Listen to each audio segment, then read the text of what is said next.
Bonjour à tous, vous retrouverez ici un petit extrait de mon live, puisque j'ai décidé de faire des petites pastilles sur chacune de mes reviews. Enjoy! On avance et on va parler d'Absolute Wonder Woman, le numéro 6, toujours scénarisé par Kelly Thompson et Mattia de Lulis au dessin. Alors j'ai mis quelques planches, pas toutes, mais déjà on est, pour moi, avec cet épisode 6, on est vraiment sur une rupture graphique avec les précédentes illustrations de Sherman, Aidan Sherman. Après, c'est un style qui est très beau, un peu plus réaliste, mais qui est vraiment dans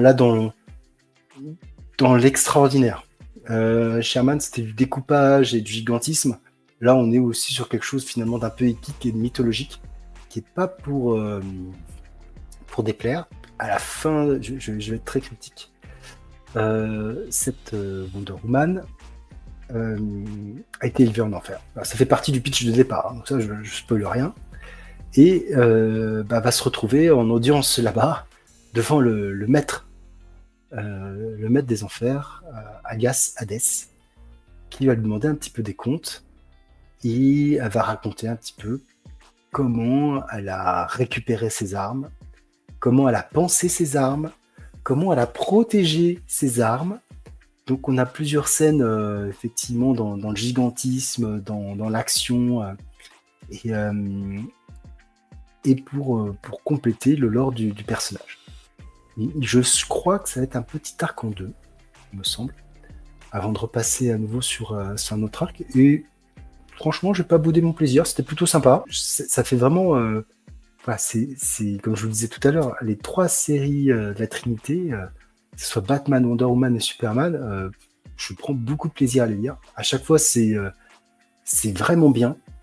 Il y a vraiment une très bonne qualité dans les dessins, dans ce que ça raconte. Voilà, Kelly Thompson qui m'avait un peu déçu, j'avais lu la mini Scarlett dans l'univers de Skybound G.I. Joe. J'ai trouvé ça pas top. Et franchement, sur Wonder Woman, là, je pense qu'elle est vraiment au taquet. Je pense aussi que il y a des auteurs qui peuvent se révéler sur des personnages et aussi sur des moments. Voilà. Tout le monde n'est pas parfait au moment où il devrait. Et puis il y a des personnages qui parlent plus que d'autres, des situations qui parlent plus que d'autres.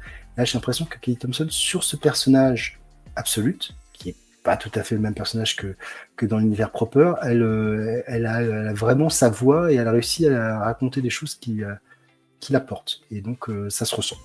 En tout cas, c'est mon sentiment.